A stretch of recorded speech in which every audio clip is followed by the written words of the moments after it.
Good morning, team. Better late than never. We've got here to the TFRC March with Brian Tamaki going to be speaking today here at the Bridge of Remembrance in Christchurch. So multiple, just a bit of a disclaimer. I guess we'll wait for a couple more people to jump on and we'll give you a bit of background in terms of what's going down. It's a beautiful, beautiful winter's day here in Christchurch.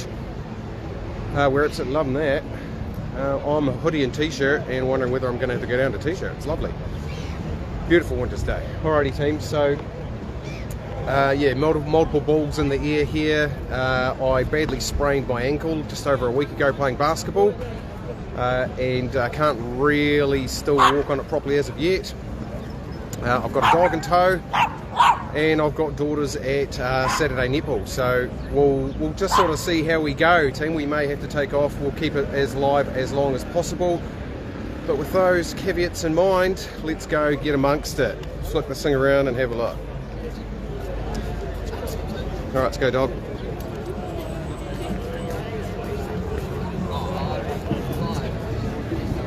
Alright, let's get control of this thing.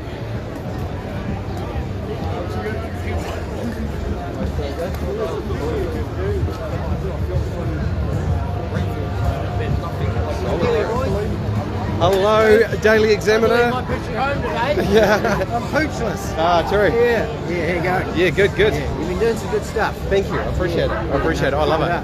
Yes, Bib. What do you do with that Independent camera? media. No cameras. We don't want photos here. We don't want a photo taken. Yeah, see, there's lots of high-tech TV cameras here. Yeah, there is. Quite Yep. a strong police presence. Yes, absolutely. Saw the police presence on the way in. You guys know this. Yeah. This fella. Introduce yourself. Yeah. Oh, Lucas from Kiwi Voice. Yeah. So we do independent media. We do cover a lot of different topics, go into a bit more detail and explainers and bits and pieces. And it all started covering this stuff really, and bumping into this guy most Saturdays. So that's where it all started. But yeah, still one of the favourite things to do. I love getting out here, especially on a day like today. It's absolutely gorgeous. Hey, we've got Counterspin as well. Yeah, lovely. Counterspin's here. They were at the meeting last night. So Lovely. We saw them with Brian and Hannah. Yep. Last night they were there. Awesome. Is Hannah setting up her thing too? Actually, yeah, it's good to see. This is a good start, eh? Might go and catch Yeah, up I'm going to go with wander. them. See you We'll go later. wander. Good to see you. That was the Daily Examiner team. Hello. Yes, you can pet the dog, absolutely. Before we go for a wander. So pretty solid crowd there, team. Hey, Peter. You think you interview those women across the location? Yeah, I contacted them straight away last night. Yeah, I Yep. sent them a message last night too. Right. Yeah, no, just as soon as They told me to post that news story to as many places as possible. Yeah. Yeah, she'll get on. She'll get. I'll link up Lily and Chantel Baker and Zip I bet that, and they'll all contact her. Yeah. So I might be, I don't know, just think I'll put it on the the list. first one to see that news side of it. Yeah, for sure. Oh, well, I hope it goes well. Yeah, absolutely. It looks like this is a much better place than Lavender Square to me. Oh, it is. More of an impact. Hey, Hannah. So I'm going all right. Good.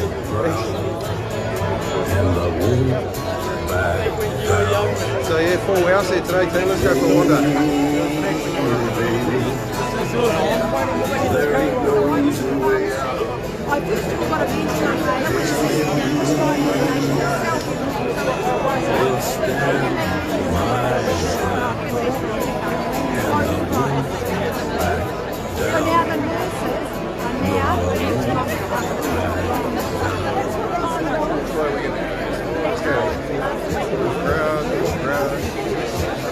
Hey, how are you? Good. Oh, another one.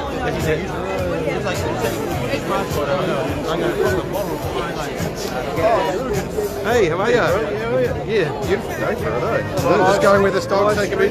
Yes, I'm live streaming, attempting to keep some kind of bag.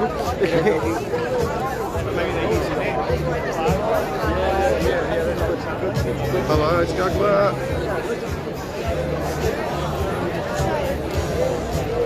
Alrighty. Let's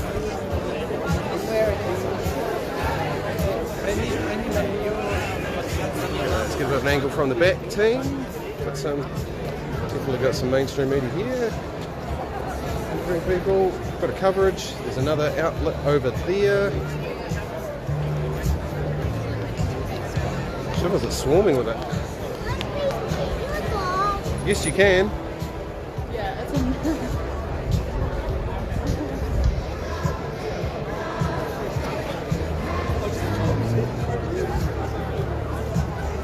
It is gorgeous weather, Kelly. It's a beautiful day to come out to March.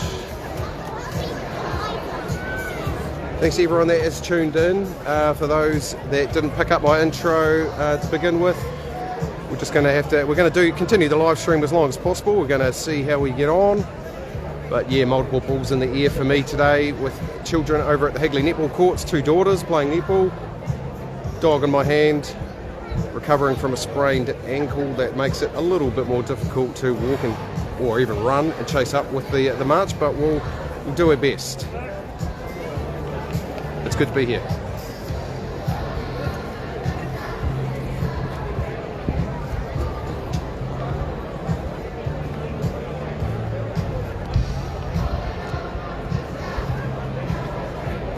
Go for a one over here, team.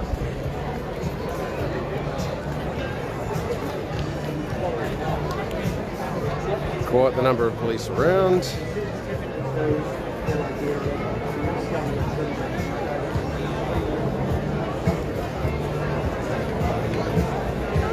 Few poke around the corner here. We'll try and get up the front for speeches. Don't mind me continue to enjoy each other's company. I'm just going to, reiterate some of the notices that I said earlier on before. Freedom and Rights Coalition themselves doing their own broadcast. Prioritise safety, keeping the peace. We go out there on our hikoi, really making sure that we can go looking Interesting to see so much more media at this one. Very media heavy at this one. Obviously the police are here as well, but we have such an awesome team of our local boys, our security, that are just going to help keep things flowing, keep things going smoothly the way we need them to go. Actually notice as well, if you are in the Selwyn area, if you live out in the Selwyn area, just got a notice for you, there's a public meeting that's happening on the 8th of September, 7 p.m. at the Lincoln Event Centre. Now that's regarding the 3 waters and no to chlorination in the waters, So I guess it's taking a local council stance at a grassroots level. So again, once again, if you are in the Selwyn area, you live in the Selwyn area, this concerns you. So make sure you get there. That's 7 p.m, 8th of September at the Lincoln Event Centre. Make sure you get along and support that kaupapa, because that's also another reason why we're here today. Not just the mandates, but every single, I guess, national, global issue that we're addressing. This whole 3 waters comes in line with that. So please go and support that kaupapa. Hey, even if you're not in the Selwyn area, that's something that's actually worth getting behind. Also to my left is young man Sam. Sam, you want to just tell everyone how old you are? 14. So I've got young 14-year-old Sam. So at the start of when we kick-started in October with our protests and our stands, we had a lot of parents come up to us and say, hey, we need something for our children. So from that, we birthed what's called Freedom Teams. So it's pretty much all the parents that have been coming along to these events, just holding events for our young people. So Sam, 14 years old, is one of our young people that has been coming to what we call the Freedom Fighters Boxing Club. So we've been holding different events, boxing, basketball. Boxing's been the main one because we've been given an opportunity to use a space there. Sam, you want to just show off your t-shirt for everybody? Awesome. So that's the Freedom Fighters Boxing Club. Look, if you've got young people that you want to get connected to this kaupapa, please feel free to just come and introduce yourself to me. Even on our Freedom and Rights Coalition page, that's where a lot of our notices about Freedom Teams goes up. So we'll have another one going this week. If you're not on the page, make sure you do. That is the Freedom and Rights Coalition Canterbury 2. Get on that page, and if you want to connect your young person to us, we'll have that available for you. So we've got all kinds of events, I guess, running for our young people. But actually, it's more than just fun and games. Actually instilling a bit of resilience in our young people. What are we passing on to our young people? Actually, what are we actually, you know, with the world that we're in now, indoctrination is crazy. So it's important for us to actually instill and pass down good values, and values that are actually going to carry on for the next generation. So that's why, I guess, Sam, do you want to just tell everyone why you're here today? Standing up for my rights. Beautiful. All right, give it up for Sam. 14 years old, he's come here with his mum and he's been here at nearly every protest. Awesome, thank you, Sam. Beautiful, but yes, as I said before, Whānau, let's just continue to prioritise safety, keeping the peace. There's no need to, I guess, respond aggressively if someone's trying to provoke you. just leave that up to the police, or leave that up to our awesome security team just to kind of facilitate that safely, yeah? Beautiful. We're already good at doing that anyways, and I'll say it again, Country, we've always set such a good standard of what a peaceful protest looks like. So continue to set that example, guys, and we'll continue to do what we do best. How's it voices? We are warm up again. When I say mandate, you say must go. Mandate. Mandate. When I say labour, you say must go. Labour. Labour. Free our nurses. Oh, you guys already forgot. Free our nurses. Give the job back. Free our nurses. Free our nurses. Take your hands off our children. Take your mask off our children. Shove your mask. We're not doing that one. We're not doing that one, I was just testing you. I was just testing you. Anyways, hey, we are going to kick start. We're still waiting for more of our family to actually arrive. So once again, main priority, safety of our children, safety of our elderly, and keeping the peace. We do that, this is going to be such an awesome day. We're in for such a beautiful day. I'm excited. Who's excited? You make some noise? Beautiful. Can we actually do better than that? Make some noise, Christchurch! Awesome. Alright, let me tell you, continue to just enjoy each other's company. And we're going to wait through the instruction and then we'll get off on our heat crew once I begin the instruction. Good up, Amy. How do you feel being on camera from every angle? Oh, look at all these everywhere, eh? Oh, mainstream independent, man, crazy. I work for government, so whether I have a job after this. Yeah, true. Oh, we appreciate what you do, and you're doing an awesome job, eh? Awesome. Beautiful day for it. Beautiful. It's a bit more chilled this time, not so nervous. Yeah.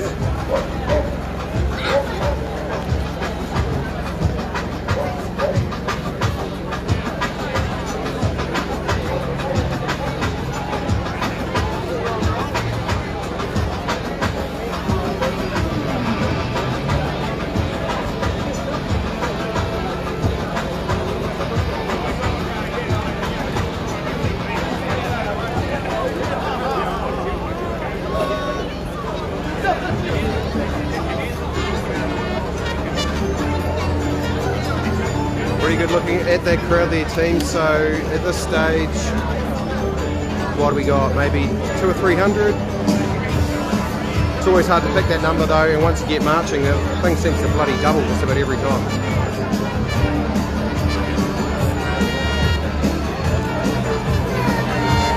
So yeah, I mentioned again the level of media that's here. There must be 5 or 6 independent media outfits. We've got Counterspin as seen before. We've got, I see Mana News now. We've got the Daily Examiner. And we do definitely have a number of mainstream outlets here as well. Obviously clearly distinguishable by the larger camera gear and the masks and the microphone gear in terms of who they're interviewing, etc. So yeah, it's all about it. Coverage everywhere.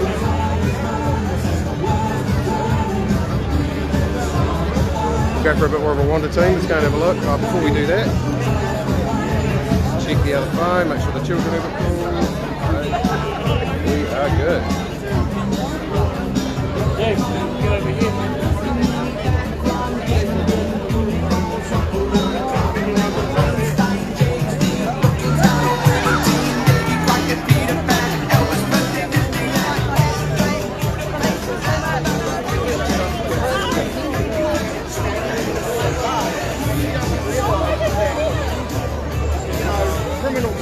Syndicates, they don't have any mercy on anyone who doesn't.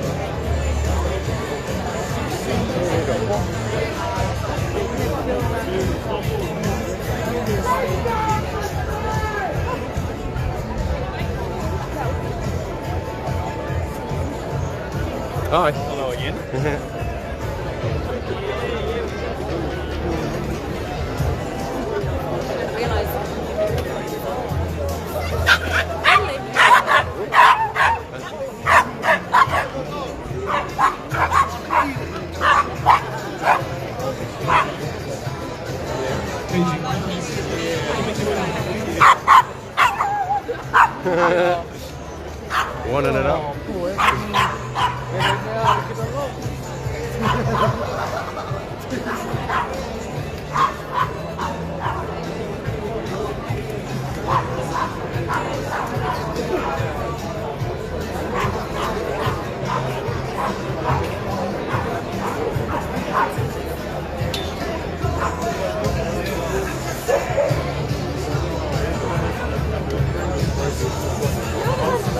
When I say mandate, you say must go. Mandate!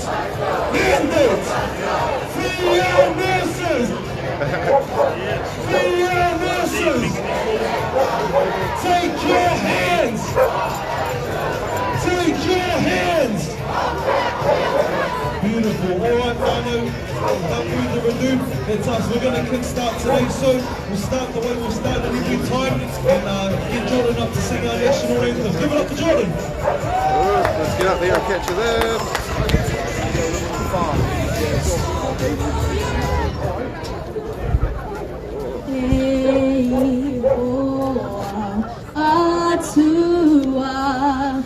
O ngai wima taura a ta whakaro ngona me aroha noa kia hua ko te pai kia tauto a ta whai mana ki ti a mai a te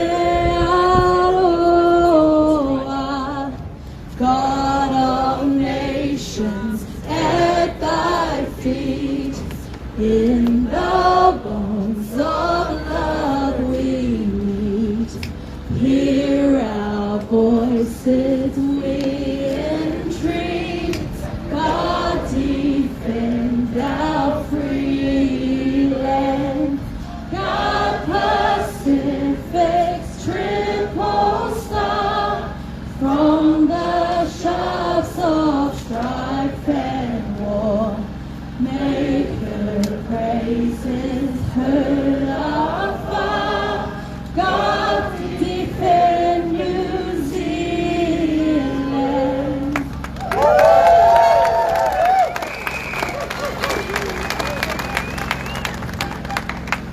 Beautiful. I'll tell you what, I've never sung my national anthem so much. And I never get sick of it. It's a beautiful thing, and that's only part of it. Maybe one day I won't read out the whole lot because it is very significant. And I just want to say to you, Christchurch, how much I love you, how awesome you guys have been. I think this is our 27th March or something like that. Yeah, you guys, you're awesome. Our tenacity, our tenaciousness, our never give up attitude. Why? Because we love our country. Because we love our families. Because we're patriots. I am. I'm proud to say that I'm a patriot. I look at myself as being a New Zealander. As you can see, I got a bit of Māori in me.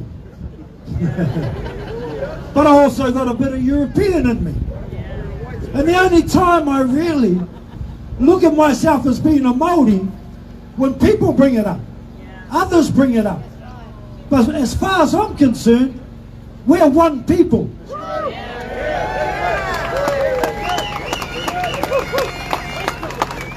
And it's quite significant that we're standing here under the Bridge of Remembrance.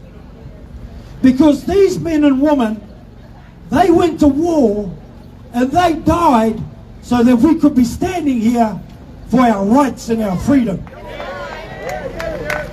And again, it's appropriate that it's called the Bridge of Remembrance. Because my children's children will remember me. Same with yours. They will remember that we had the courage to stand up for our country and for them. And courage is contagious. It is more contagious than some little bug. Apparently there's a new one called monkeypox. poor monkeys get blamed for everything. It's blinking humans, not monkeys. And so I'm honoured to stand here. And again, we've been through so much and we've come so far. And this is only a remnant. This is only the hardcore, if you like. Because there are so many variables as to why people have not continued. And we don't come down on people and we don't make them feel guilty for that. That's okay. But what's changed? Nothing. The cage has been lengthened. But nonetheless, we're still in a cage. We're still under the thumb. We're still under oppression, depression, and suppression. Don't be fooled by the nice weather and the lattes that we can have. They're just lulling us into a false sense of security. I still know the urgency of the fight and the battle we're in.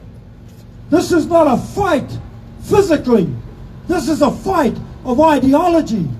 This is a fight for your mind and for your heart. And that's why we've got to continue. People say to me, how are you feeling, Derek? Are you tired? Do you take time out? I tell you what, this fuels my fire. Doing this gives me supernatural energy. Doing this for my children and my country keeps me going. I'll keep going forever and a day. If there's one thing I know about me, I'm relentless. Once I wrap my teeth around something, I'm like a pit bull and you can't let me go. And I've wrapped my teeth around the right cause and the right purpose, which is for our country.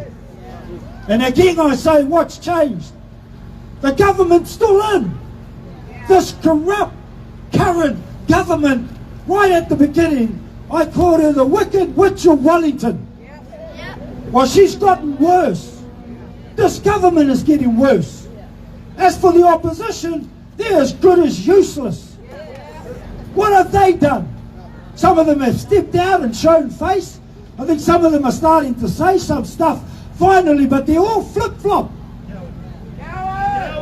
But I'm not here really. Most of you have heard me. I'm really here to introduce our main speaker. And then we're going to march, and I'll say where we're marching. And then we're going to come back here, because we have a teacher, I think, and a nurse, and we'll have a couple of more speeches. So really, I'm here to introduce our main speaker. He's come all the way from Auckland. The last time that he came here, or the time before, I remember we were over at Riccarton, and the police arrested him, but they waited till he got back home, and then they arrested him. So for me, and for Christchurch, and for New Zealand, he went to prison for 10 days. He went to prison for us. He was a political prisoner. And then he was on home D for 70 plus days. And the initial big marches, protest stands were started by him, who had the courage to stand up. We were on a video call with a handful of us, and some of my brothers and sisters from the North Island are here with us. We're on a video call, a Zoom call, and he said to us, we need to do something. We need to stand up for our country. We need to be out there and make a difference, but it's going to take courage. But we're going to bring hope, and we're going to bring change. And we're still in the battle. So I am honoured, absolutely honoured. And I respect this man for his courage, for his making a stand. And I thank him for being here in Christchurch, the most beautiful city in the world. That's how I feel about my city. You're from another city? Cool. Stand up and fight for our city. Stand up and fight for our nation. I am honoured to be here. I don't come here because I'm here for someone else, or I'm here to support you, Derek, or I'm here to, you're lucky I'm here, Derek. No, I'm here because it's my honour to stand and fight for my country. So without further ado, because I've said enough, after he speaks, I'll give our route. But please put your hands together for Brian Tamaki.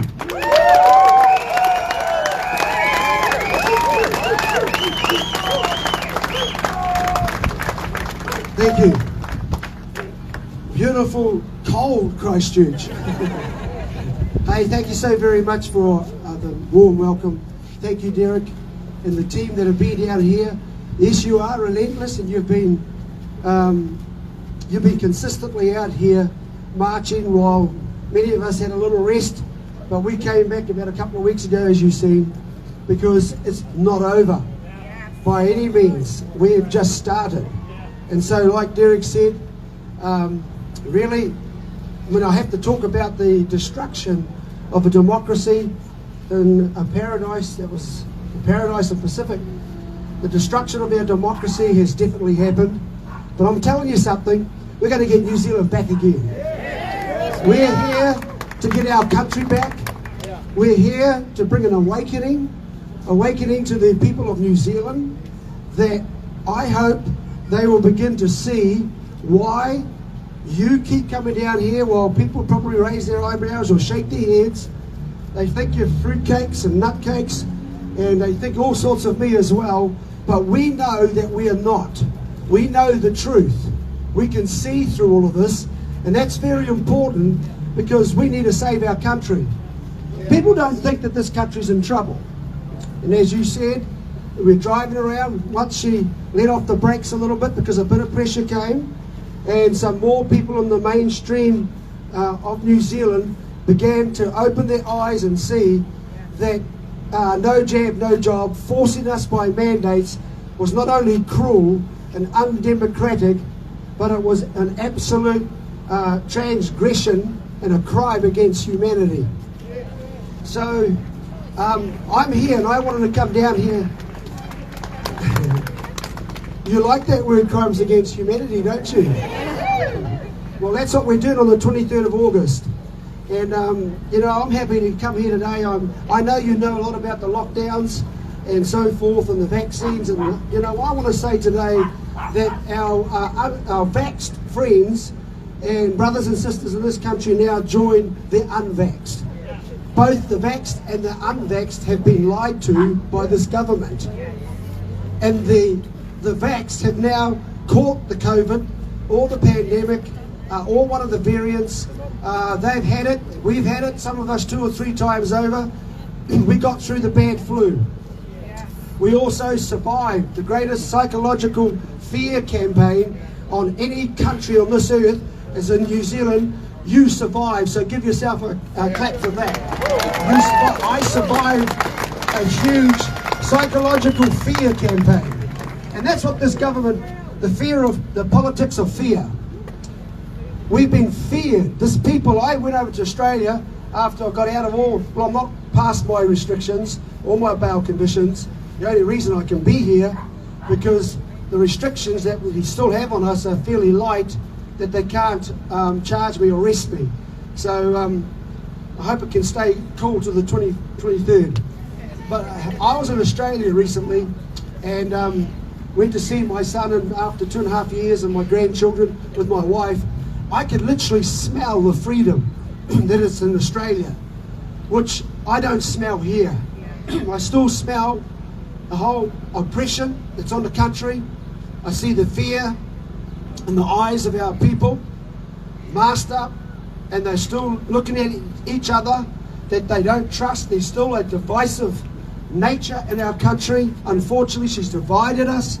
She's turned us against each other.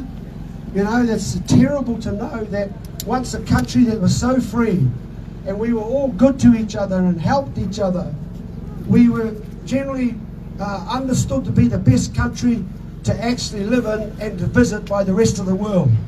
Well, recently we were voted the 49th out of 50 countries as the worst country because of the cost of living, and it's unsafe to raise your family here anymore. That's got to be a disgrace to this country, a disgrace not only to the government that is a cruel, totalitarian bully, but I believe now that many New Zealanders must take responsibility for them, and we allow them such freedom to continue to oppress us. So I want to talk about that in a moment, but just let me say to you, I am so proud of the many New Zealanders that I've met that probably wouldn't have initially associated with myself, or me with you probably, but so many friendships have been made. cool, good, strong friendships. People who believe that our country is a great country. People who believe that our country has a future coming to it that's better than the one that they created. People who believe again that we can prosper and be in health and raise our families without the fear of being shot at and run over or mobbed or abducted or whatever else that they're doing now. And the crime is terrible in this country. And the crises in our institutions and organisations, it's staggering, defies belief that we are in such a condition, and yet people still pretend, let's just move on and leave it behind. Well, you can't do that, I'm afraid. Injustice must be met with justice. We must have justice. We must have them held accountable. They must stand trial. And so on the 23rd of August, people said, what crazy thing are you doing now by holding a court? Well, you know why?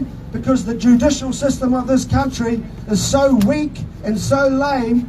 In fact, over 1,000 judges were complained about in the last 3 years. That's the time of the pandemic over there. And our judicial system has come under the spotlight because they have not properly served the people with justice, but they are now servants to obey crook politicians. And I should know because I faced 6 different judges. And I will pan to the crowd again shortly. I've done lots of crowd shots, but we'll do more shortly. Disregarded our Bill of Rights, our human rights and our freedoms were kicked to the curb in the face of one of the best lawyers in the country, a QC, and the best criminal lawyer that I had. He had his mouth open, his eyebrows, he was aghast at how I was treated and the bail conditions and the judge's reaction to our freedoms and rights. I did not do any criminal act. Their criminal act on me to putting me into such severe bail conditions, and eventually, as you said, I was put in solitary confinement, by the way, because apparently the prison, which is one of the biggest in the country, that's Mount Eden in Auckland. It has something like 2,000 plus inmates in. 3 of the biggest wings in that prison, and some of the worst on the first wing, they all knew I was coming. Somehow the grapevine in the prison's pretty good. They all have cell phones. I shouldn't say that. But they told my wife on the outside before I was hardly in there through my search that they'll provide me with a cell phone to keep in contact with my wife. They wanted me in their wing. They wanted me in there because they felt it was good that I should go to their wing. That's interesting, isn't it?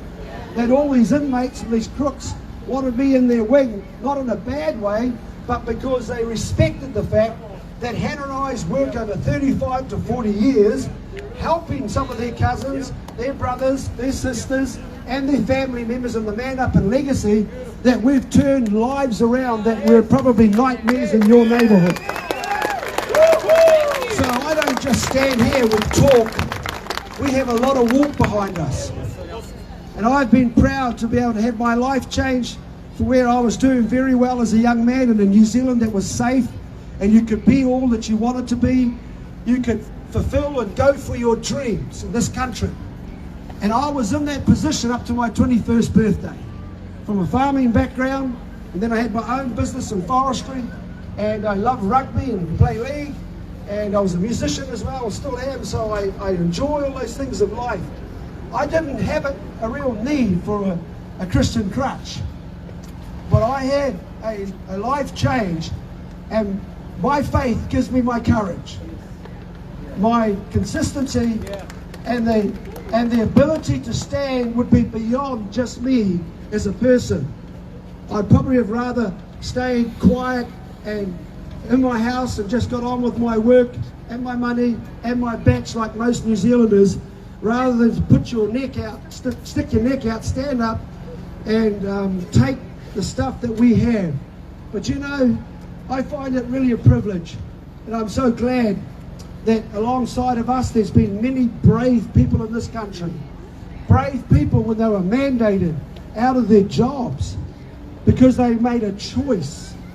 The power to choose was taken away from everyday human beings, which is the most fundamental right that we own not given by any man, not given by politicians least of all, not given by anybody but God himself, who gives you as a respected human the right to choose, the right to speak, the right to gather, the right to move.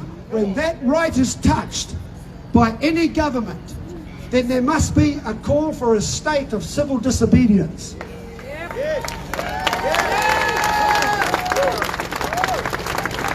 And we are now in that position. Because as it was said, and I'll just touch on this quickly and give you some good news. I'm here as an answer. I got some solutions. That's all I'm interested in. Paving a new future for a new country with new politics and a whole new era of life. We're going to get this country back.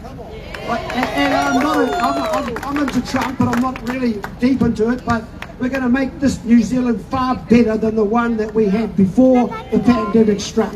I believe we deserve better. You deserve better. We deserve the country that we know that we should have and our children should have. And my grandchildren and my great-grandchildren.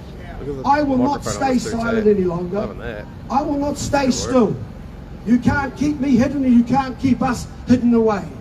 And so I believe right now we need to know some things very fair and square. The day that the big protest was at its height, and it's always been our message that no mandates, because Jacinda promised us in a news release that she would not mandate this country. She would never violate our freedom to choose and force people to take a jab and the possibility of losing their job. Oh no, no, no, no. But we all know she came back and she lied to the public of New Zealand, and not only did she lie about doing it, she went with a vengeance and locked us down and then forced us to be jabbed or you'd lose your livelihood, your job. Could you imagine the fear and the compulsion by modelers using our broadcasting money? And then you get this messaging, a narrative that if you didn't take the jab, it wasn't a health issue anymore. It moved from that very, very subtly from being a health issue, because we're all getting suspicious about this now, because we were told that the jab would probably be the best thing for you, not only to not try and get it, but that it would help you through it if you got it. But it didn't stop you from contracting the COVID-19 virus or disease. And then you would spread it to your family members. Well, anybody with two brain cells working, why would you take that vaccine? Why would you be vaxxed when Pfizer never actually totally backed with confidence that it was truly safe for humans over the long term? It was rushed through.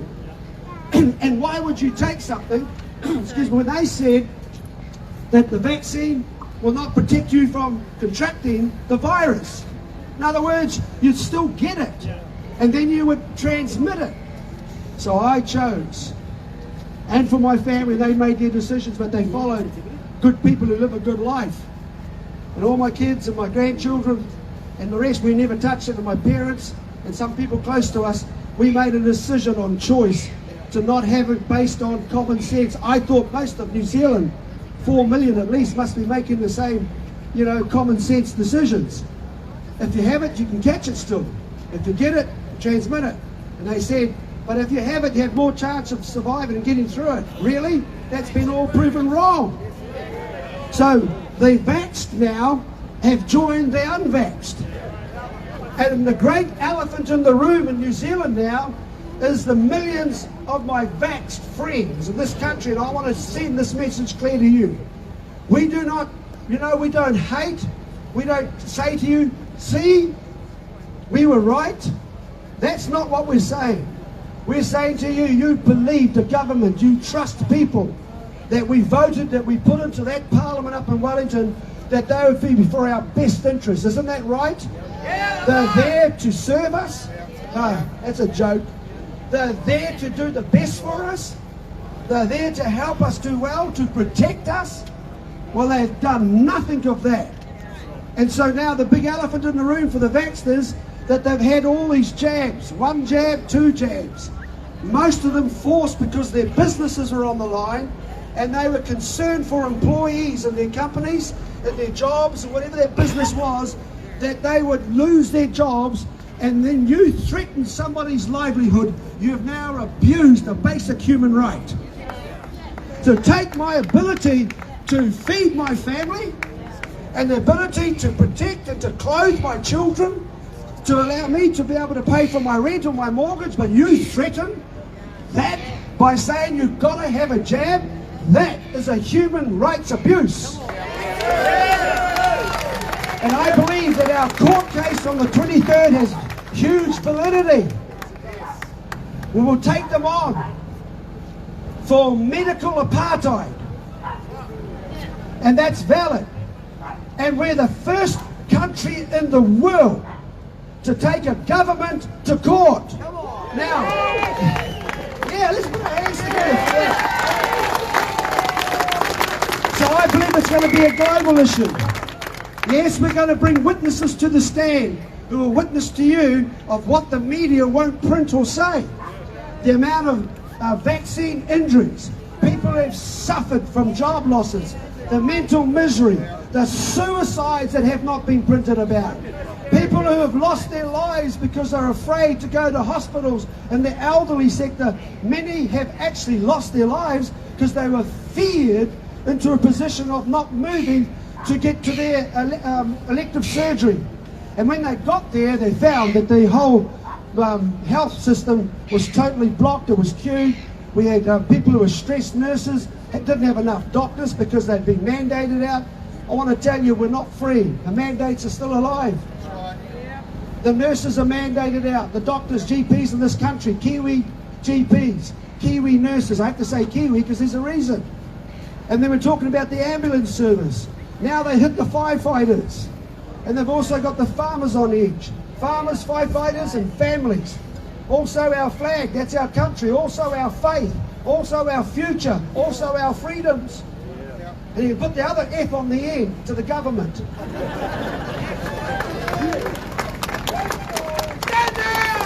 You know what I'm saying? Because the mandates are still alive. Why wouldn't somebody who's the health minister, which is Andrew Little, that's about his 100th portfolio, by the way. That's how competent they are. They just pass portfolios over to whoever the person that's closest to them. Here, you can have this, and you've got experience. No, I've never had experience on this. I'm a kindergarten teacher, and you're making me Minister of Police. Dear God, there are better people here today who can make a better job if they went to Parliament. I reckon the best finance minister is all the mums in this country who have budgeted week in and week out how to feed their children, how to get their shoes for the kids to school fees, who pay for fuel in their cars, who are juggling all the money of what they have left to pay the rent, all the mortgage. They are the real finance ministers of our country. Let's put it up for the mums. To survive on the smell of an oily rag because the government so ties us down with taxes. Oh my God, the guy that calls himself the finance minister just knows how to spend, borrow, and print money, which equals inflation, interest, and hard times for us. You know the economy, the Reserve Bank came out recently and said, this will give you great confidence about how good the Reserve Bank is, and if you ever feel intimidated that you know nothing about economics, give them the two fingers. The Reserve Bank came out and they said sheepishly, oh, we messed up, sorry. We messed up. We gave a whole lot of money out because the finance minister thought that we could feed you guys and keep giving you subsidies, raising the benefits and getting you all dependent, feel good, so you can vote for red again. Meantime, they were wrecking our economy, causing inflation to come and interest rates to rise. And somehow that's tipped the apple cart up for a proper way to run an economy like a housewife does in her home. Right? So that's the bankers. They're also central bank, not just Reserve Bank, central banks. So the real bank that has upheld this economy, that's the only reason why it hasn't collapsed, is because of the bank of mum and dad. Mum and dad bank has helped children, their children now in their teens and that, who can't get the impossible deposit that these politicians and bankers have put on this country. And so Mum and Dad Bank have come to save their kids' future, helping their kids get through. It is the bank of Mum and Dad that have saved the economy of this country, not the political or the central bank, or the politicians, or the Reserve Bank. They failed us. All right, so better keep going. You guys want to go for a walk? Yeah. Let me tell you three places quickly. Here's what I want to say to you, because this is what has destroyed our democracy in New Zealand. When you talk about getting back to that day of the protest in Wellington, at the height of it, 1 in 3 Kiwis. That's 1,700,000 Kiwis. I say this so people can hear it. They actually agreed, not necessarily with the protesters, but they did agree with our message. No more mandates. You must remove that human rights abuse. And 1.7 Kiwis finally came online. Still a lot that didn't, but that's a good proportion of the voting public.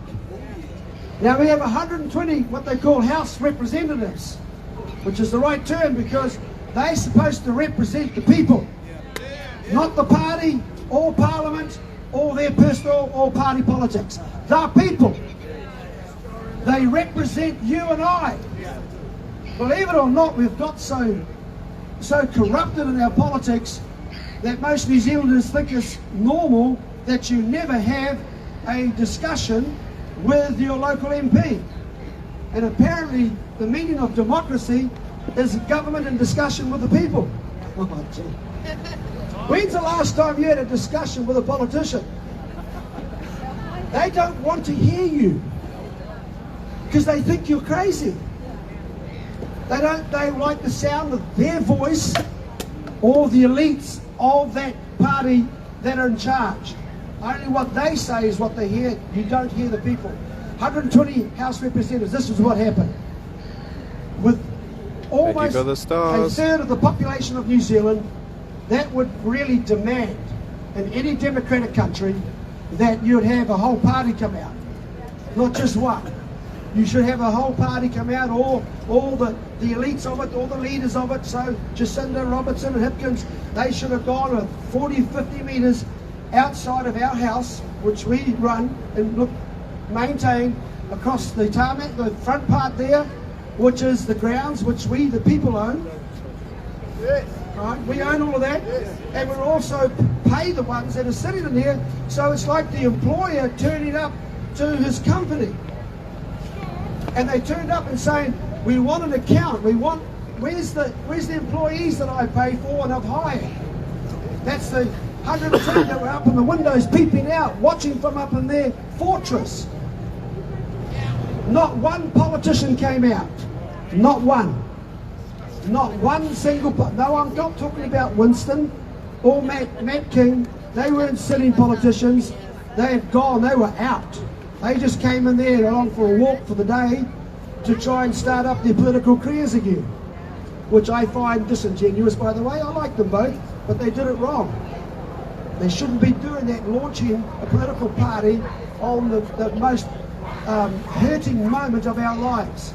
And I, on the back of what we started and have been arrested and put in jail, find that an offence, to be honest. But, you know, people will open their eyes to see that there are better things than what these people will try and do. So nobody came out. That's the truth. Right there, democracy died that day. Yes. If it was half dead, it died that day. Nobody can really vote for anybody in their parliament. You think that because you're upset with Labour, that ACT is your choice, or Blue, National is your choice. That's why we're in this mess today, because of that type of voting habit or thinking. You're going to put this country back in to its problem mode again, because that whole system needs cleaning out, to be honest. Our whole political establishment needs a whole reset. Totally a makeover. It does. You don't want career politicians back in there. You want honest people for a start. No more backroom deals. No more under-the-table handshakes. No more back-patting and favours and cuddly-cuddly between two people who are doing political deals for their own benefit and they don't think about the people. Man, I'm ramped up about this. I'll tell you, say around here, look, you listen, that opposition, this is what they did. This is what they did in the end. They committed democratic treason. Jacinda Ardern, Hipkins, Grant Robertson, some of the others got around and they drafted up a cross-party agreement while we're out there hurting. People wanted to be heard. A third of our nation was saying, come on out. They wrote an agreement, cross-party agreement, that said, give it to the other parties. It basically said, in essence, that no MP of any party will go out to visit the river of filth. Yeah. Treason! So they trotted across and gave it to, of all people, the biggest bully. We got Bullygate going on, I won't start there. They went to Trevor Mallard. And Trevor Mallard is the speaker, the whip, it's another word for bully. Went to Chris Luxton of National and said, will you sign this and commit your party to not allowing any of our representatives from our electorates to come out and represent us for once. You're called the opposition. Opposition means in parliamentary terms those who oppose the government. That's what it means. But now they're joining the government. So Luxton, sorry if I'm going to stand on your toes, Luxton signed it. When he signed it, he signed his political death warrant and that of the National Party because they all agreed. And he actually said before that he would actually have mandated the country as well. On we go to David, and I'll say his name properly, Seymour. And they got to David Seymour, the so-called champion that New Zealand's saying, who's the champion of freedoms. Really? Well, David Seymour signed it as well. And he was the one who said not long before that, I would have forced every New Zealander, unvaxxed as well, to have taken the vaccine. There you go. These are the true nature of these guys coming out. That's the type of politicians that New Zealand is allowing not only to stay there, they're going to go and vote for them again. So we're going to hurt you, we're going to not represent you, we're going to take away democracy from you, but I'm going to come back sometime soon and ask you to vote for me. Am I that dumb? No. So he signed it. So ACT Party signed their political death warrant that day. The Māori Party didn't hesitate. They've been coupling up for Labour for a long time because Willie and his 23 Māori MPs, and his name is Willie Hijackson. And the Māori caucus have hijacked government for their benefits. And I won't get on that because I think it should be free water and not three waters. No such thing as co-governance. This is not about race-based, it's about people-based. I want to tell you right now, they signed it away and so did the Greens. That means we got a problem because the opposition did not stand for us. The judicial system is crook as well. It does not represent the people, they represent the government. They're not representing justice, they're representing what Jacinda tells them to through the Minister of Courts and Justice. The mainstream media turned on us, so we got nowhere else to go. So that's two major protective institutions, the opposition and government, the judicial system, and the other one is the mainstream media, who have been brought off by this government, and they've been paid millions of dollars to be a propaganda machine for this far-left liberal government. $300 million so far. $300 million, I bet it's been more than that too, sir. So that's our tax money. So there we go, they've turned on us.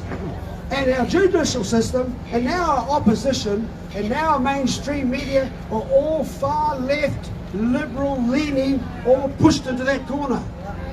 Whatever, I am telling the mainstream media now, you have been culpable and you will stand for the crimes you've committed against New Zealanders.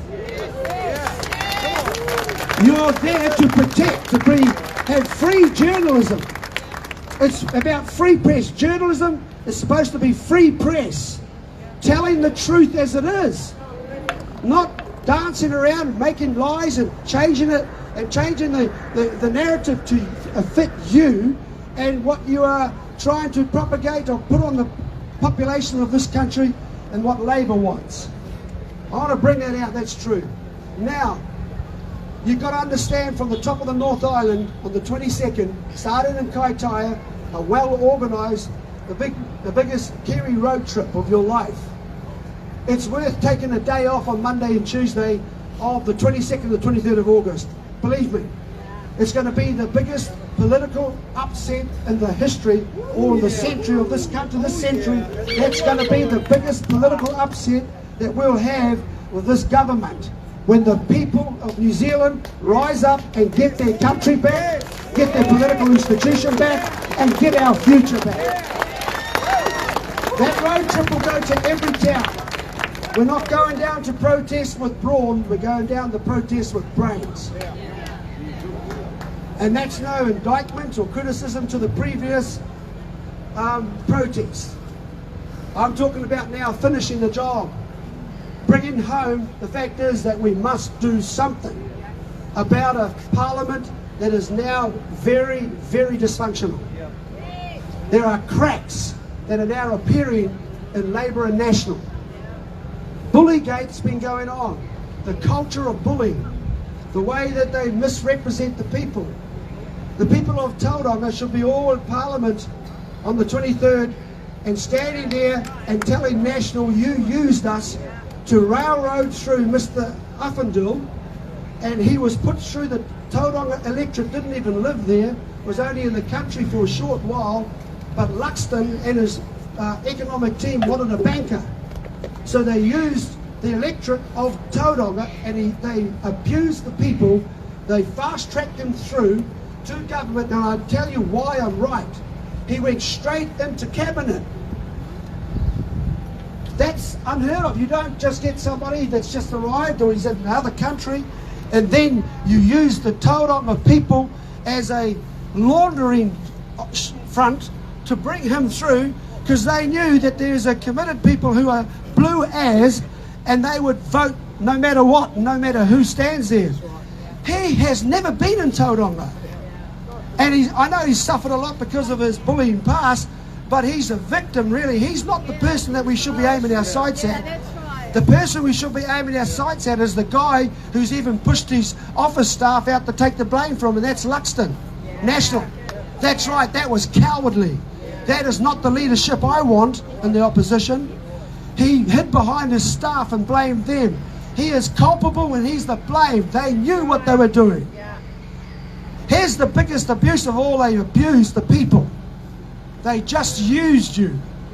Now, all those blue voters, you were a part and accessory to a crime and voting for Underville because they used you to get him through there, and now look what's happened.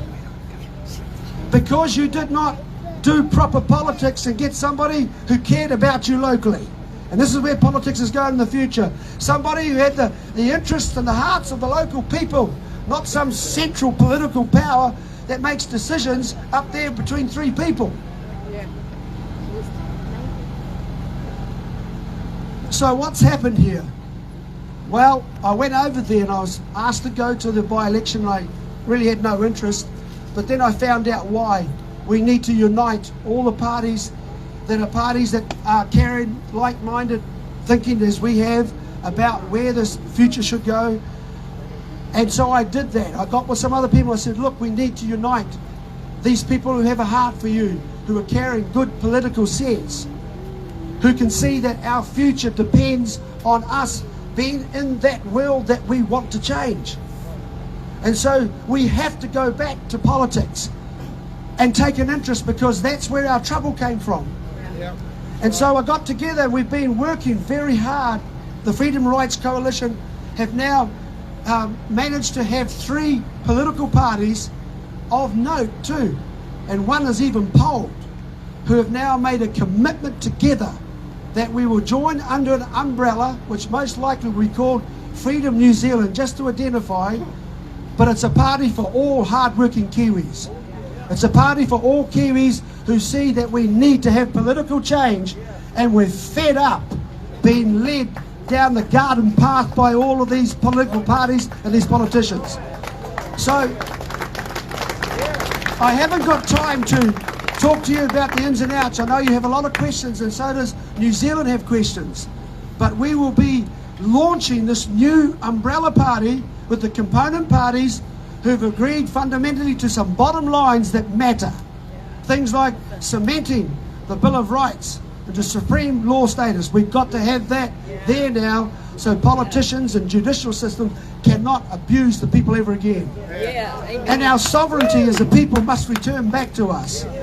Get it back out of Parliament and politicians, and the sovereignty must come back to the people. And there are also a lot of other things that you are asking, and I know you have questions about.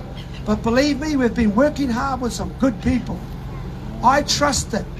I have a 5-generation family. I've had enough. I've worked hard all my life. I don't want any more political rubbish. I don't want to put my vote to something that's not going to speak for me and allow me to be engaged in the process for my business, for my family, and for my future. Well, that's what this political party will do. It'll be a true party for the people of New Zealand. Now I'm in talks with other parties, bigger ones, who know now that the strength of this party is carrying the aspirations and the dreams that we cannot get fulfilled through blue or red or any other party that has indulged themselves and have basically participated in oppressing their people. So the forms are here today for you to sign up as a founding member. It'll be launched at Parliament, where there'll be a lot more information for you. It's been done well. We've learned from history. We've looked at other, I guess, types of umbrellas, and uniting together we're better, we're stronger. And so there'll be a basic party vote for the umbrella or Freedom New Zealand, which will get us over the 5%. I believe we're looking at 20 or 30%. We could be the kingmakers. Yes. And if you're sitting here and somebody's criticizing it and saying, what the hell are you talking about? Well, tell me, can we get any worse than what's there now? I mean, honestly, for somebody to be thinking and talking like that to us, you ought to turn around so we can kick your butt. Because right now you are reinforcing the idea that this mess should stay there. They're bullied, they're carried on now, they hurt us, they've confined us, they've locked us down, they've mandated us, jailed us, taken away from us. Man, I'd rather have all the housewives do the funny, as I said. I'd rather have all the guys around here who've experienced in police work, someone who's experienced in the health sector. They should be speaking for, they should be taking charge of it. Somebody's experienced injustice, they should be taking charge of it. Yeah, I'll pop that through in a minute. I'll call you back. We want people with expertise, who know their thing and engage with the people again. All right. Basically, I'll probably talk long enough, but I had to, because who knows what could happen tomorrow. So you know now, Christchurch, you're up with it. And it's not going to change. We must stand together.